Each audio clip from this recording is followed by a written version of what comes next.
Sean fans, welcome to another edition of the Coach and Crew Show. I am your host, Charlie Krause, and today it is bowl season as Coastal Carolina has accepted a bowl invite to the Birmingham Bowl.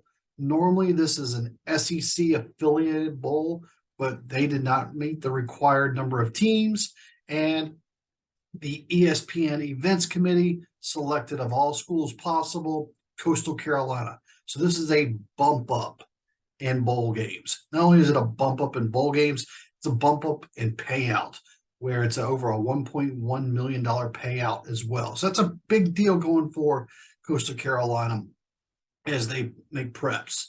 They are now in Birmingham. They are also in Tuscaloosa using the University of Alabama facilities to help prepare for the event. And it's not just going to be all bowl games. They do have some events planned where they'll be going to the Stardome Comedy Club on Friday evening. On Christmas Eve evening, or afternoon, they're going to be at the Eplex Entertainment Complex and experience all the virtual reality games and so forth. And then on Christmas Day in the afternoon, there'll be a bowling challenge at Festiva Bowl. So they are having some fun events scattered throughout their team meetings, practices, and other requirements to get ready for East Carolina.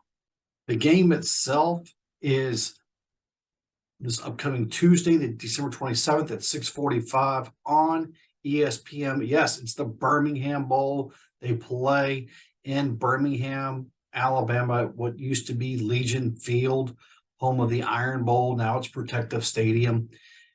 And several things about this bowl game. One, both teams are going to have to experience the cold. It's not going to be in the single digits like it is currently down there, but it's still going to be a chilly night game. Now, the breakup of the game itself. Mostly everything favors East Carolina. But in bowl games, it comes down to so much more than just what stars are on which direction of the matchups. So who wants to be here? It's usually a few things in a bowl game. The number one thing is which team really wants to be there.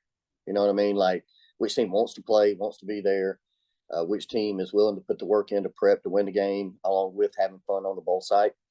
But it always come down to the big plays. It's going to come down to turnovers and who can execute the best in situational football to win the game. I don't know. I'm ecstatic. I can't wait. I didn't know you get to necessarily get a ring. I didn't really know that was a thing until I seen those guys do that ring ceremony last year. And just I also love away games, and so this one's kind of special because we were celebrating Christmas down there with the guys. And I almost treat every away game almost like a vacation. It's a chance to see a new city. Sean's defense is also pretty banged up, and the cornerbacks especially.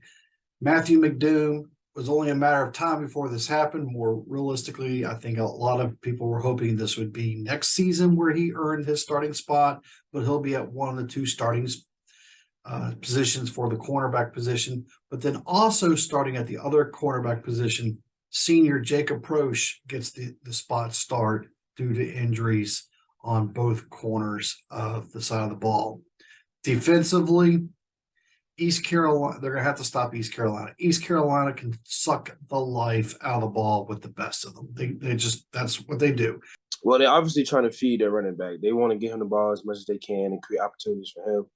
Not only that, they want to they want to pass. I noticed they like to use deep balls with the good receivers they have, and their quarterback is, like I said, I think he's more accurate on the deep ball than any other ball that he throws.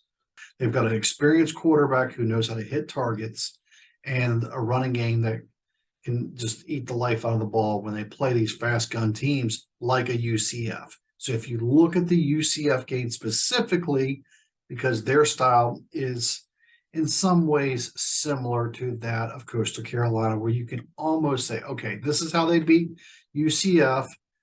Possibly now this is how they're going to use that formula to try and beat Coastal Carolina. So expect them to be run heavy and then efficient and effective when passing. But what is determined is it looks like everybody is healthy on the offensive line and the core wide receiver positions and the running back positions. Hopefully all weapons will be available. And as interim coach Staggs said, now it's just a question of who wants to be there. We'll see. The actual on papers itself does not favor Coastal Carolina in this game. East Carolina should be favored, and Vegas does have them as the favorite.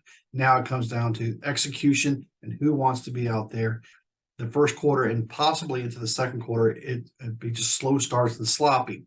So if you can take advantage in the first half and get up with a lead, then the second half could be your favorite instead of having to play catch up and finally get the offense and defenses clicking. Be interested to see, what are your thoughts, Coastal fans? What are you expecting out of this bowl game? It is a big bowl game. This is the third bowl game in 3 years. It's also their third bowl game in many history. Give us your thoughts. Don't forget to visit our website, coachingcrewshow.com. Like, subscribe, and thanks for watching.